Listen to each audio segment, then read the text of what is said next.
Semoga yang subscribe diberikan rezeki melimpah dari jalan tak terduga. Dan yang like komen, dimudahkan jalannya menuju surga di hari akhir nanti. Siapa yang tak mendengar nama Qorun? Dia adalah seorang sosok kaya raya di zaman Nabi Musa yang namanya melegenda hingga sekarang. Kisahnya diabadikan dalam Al-Quran, bahkan menjadi peribahasa atau ungkapan di masyarakat guna menggambarkan seseorang yang mirip dengan tabiatnya atau menisbatkan harta yang ditemukan terpendam dalam tanah sebagai harta Qorun. Qorun adalah miliarder kaya raya yang hidup sejaman dengan Nabi Musa. Saking kaya rayanya, Qorun setiap kali keluar dari rumahnya, ia didampingi dengan 300 pelayan laki-laki dan 300 pelayan perempuan. Qorun juga dikawal oleh 4.000 pengawal yang diiringi 4.000 binatang ternak ditambah 60 ekor unta yang khusus membawa kunci-kunci gudang penyimpanan harta kekayaannya itu. Itu dilakukan semata-mata sebagai bentuk kesombongan bahwa dialah manusia paling kaya, paling terhormat, dan memiliki pengikut setia. Ia merasa lebih mulia dibandingkan Nabi Musa alaihissalam.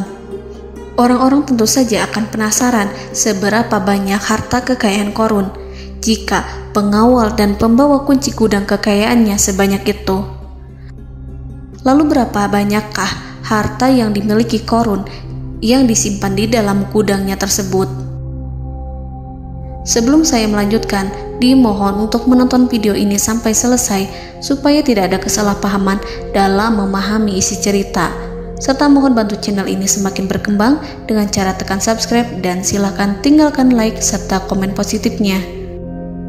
Semoga dukungan pemirsa Risalah Kehidupan bernilai pahala dan menjadi wasilah dimudahkannya segala urusan pemirsa sekalian. Pemirsa Risalah Kehidupan, di zaman sekarang banyak orang yang mengistilahkan rezeki yang tak terduga dengan istilah harta Qorun. Lalu dari manakah sumber harta kekayaan Qorun yang sangat luar biasa itu? Serta di manakah Qorun dan hartanya ditenggelamkan?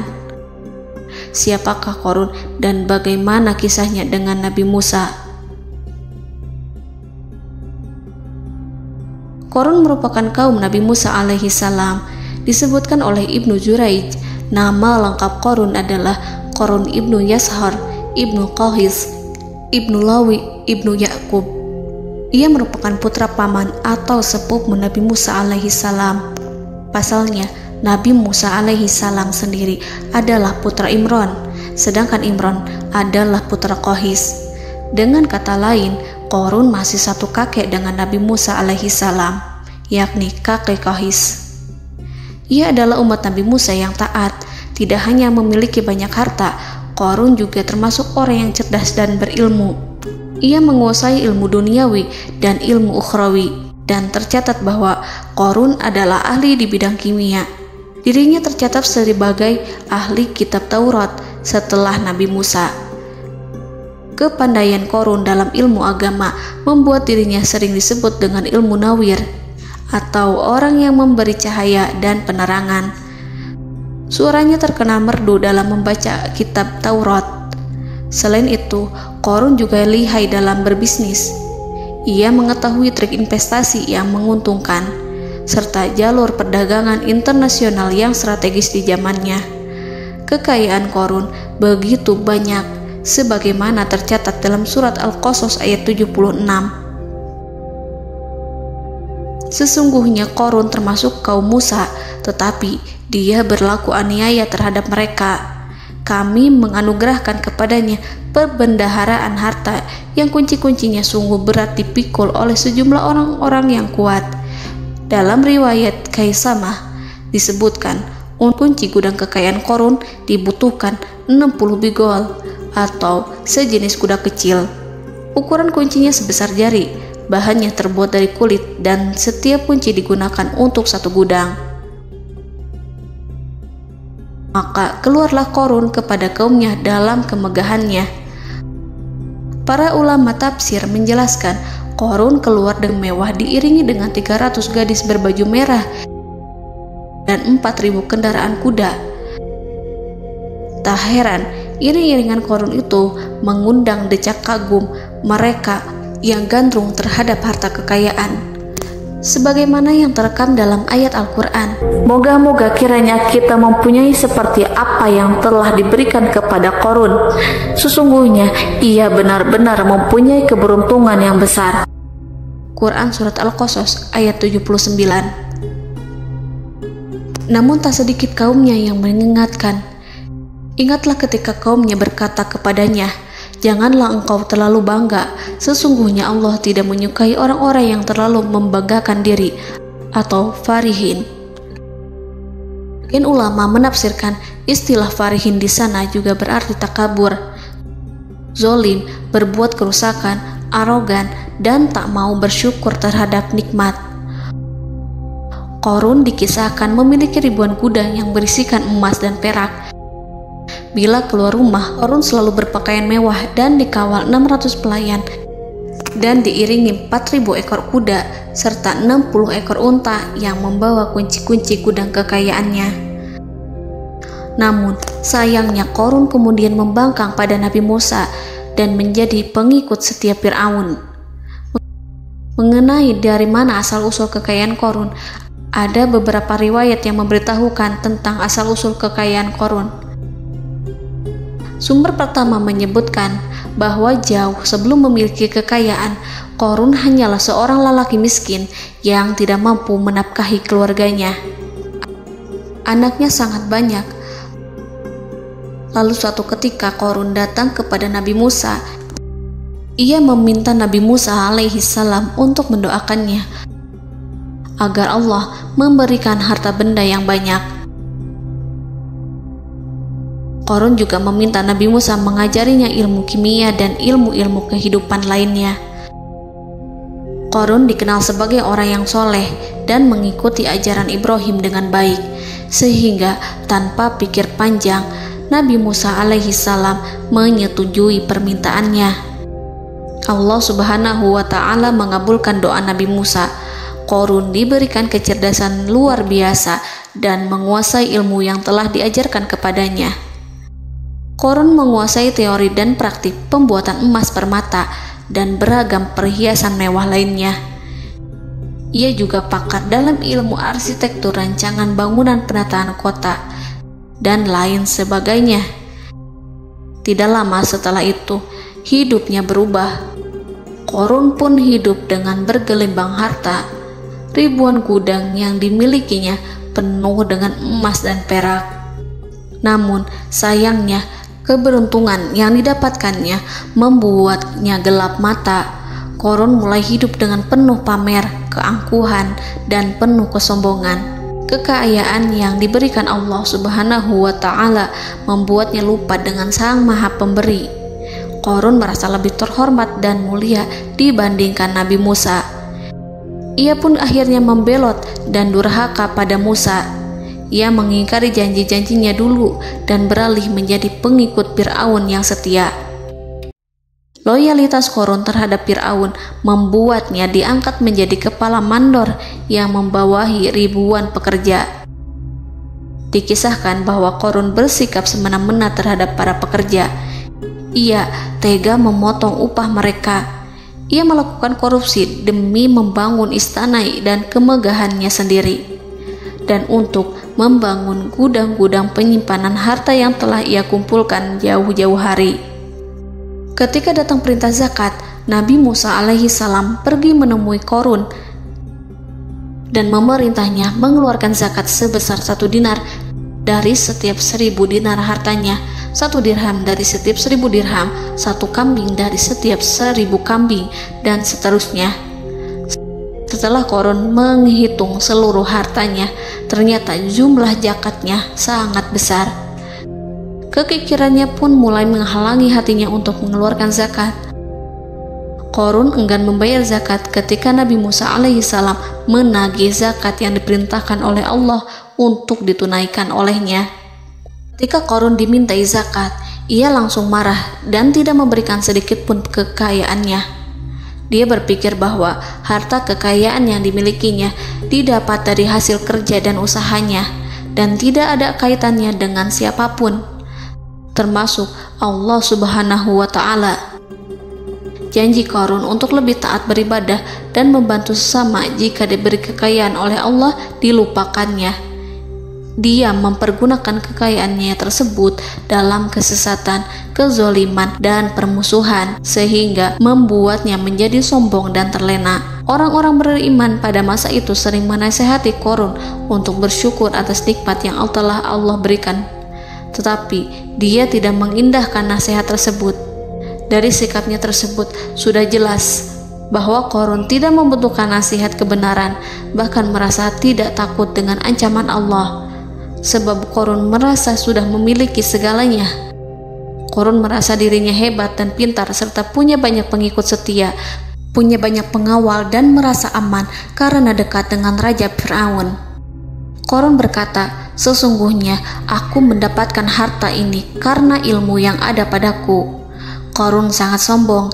Ia merasa hartanya didapatkannya sendiri tanpa campur tangan dan kehendak Zat yang Maha Kaya, yakni Allah Subhanahu wa Ta'ala. Apakah Qarun lupa ataukah ia tidak tahu bahwa Allah telah membinasakan orang-orang sombong sebelumnya yang bahkan lebih kuat darinya, yang lebih kaya darinya, yang lebih banyak pengawalannya, lebih kokoh dan tak terkalahkan dibanding dirinya? Karena terdorong sifat kikir dan angkuh, maka Qarun membuat rencana untuk melakukan tipu daya agar dia terlepas dari kewajiban membayar zakat. Dia ingin menjatuhkan nama baik dan citra baik Nabi Musa. Kemudian dia mengumpulkan tokoh-tokoh konglomerat Bani Israel. Ia berkata kepada mereka, "Wahai saudara-saudaraku, terhadap apa yang diperintahkan Musa untuk membayar zakat, apakah kalian akan mematuhinya? Sekarang dia hendak mengambil harta yang ada di tangan kalian, maka pikirkanlah suatu cara untuk menghindari perintahnya." Para pembesar-pembesar yang dipanggil kemudian menjawab, "Wahai paduka Qarun, engkau lebih besar daripada kami. Kami akan melakukan apapun yang kau inginkan." Qarun berkata, "Datangkanlah kepadaku wanita cantik. Aku akan memberinya hadiah besar jika ia berhasil menggoda dan memfitnah Musa." Ketika wanita cantik yang diinginkannya datang, Qarun memberikan kepadanya uang muka sebagai jaminan. Ia akan membayarkan seluruh yang dijanjikannya ketika berhasil menjalankan misinya. Bukan hanya itu, Qarun pun berjanji akan menjadikan wanita ini sebagai istrinya. Keesokan harinya, Qarun mengumpulkan Bani Israel. Setelah itu, Qarun menghadap kepada Nabi Musa seraya berkata, "Orang-orang menanti kedatangan Anda, sampaikanlah saran dan nasihat kepada mereka." Nabi Musa kemudian keluar dari rumahnya.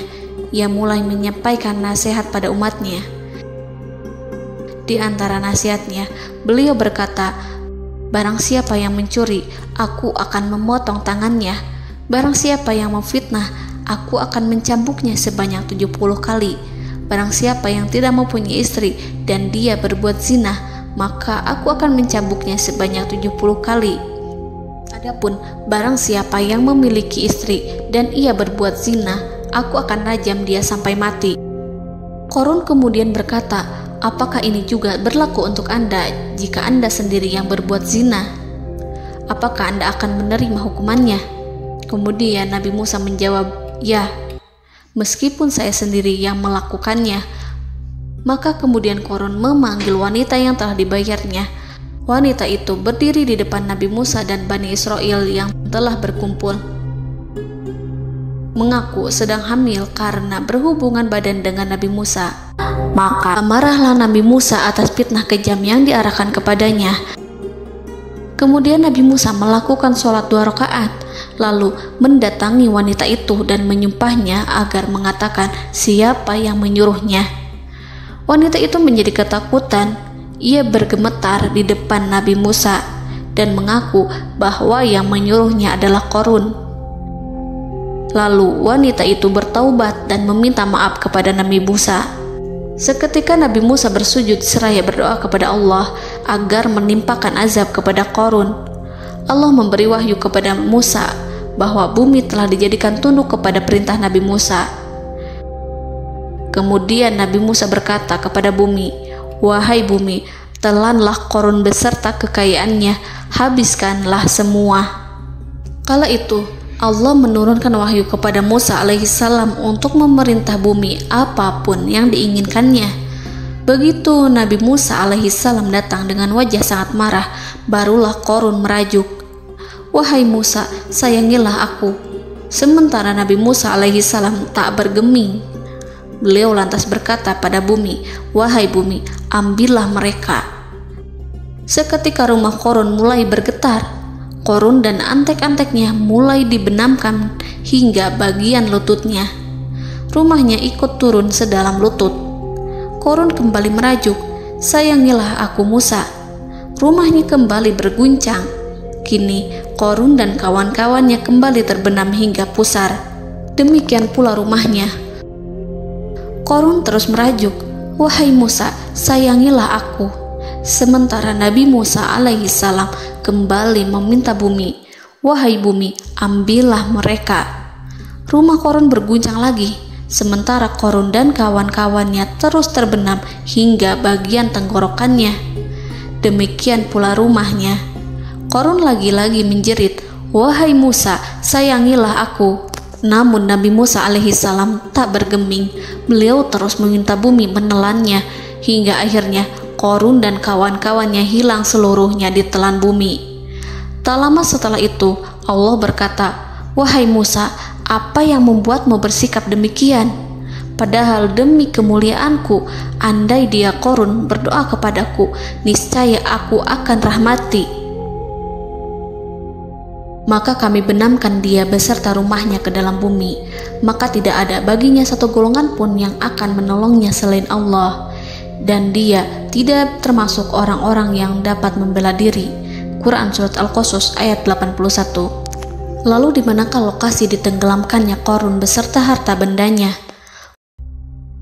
Konon berdasarkan kepercayaan beberapa masyarakat setempat, Qarun ditenggelamkan di sekitar sungai atau danau Moris yang terkenal di kota Payom, negara Mesir.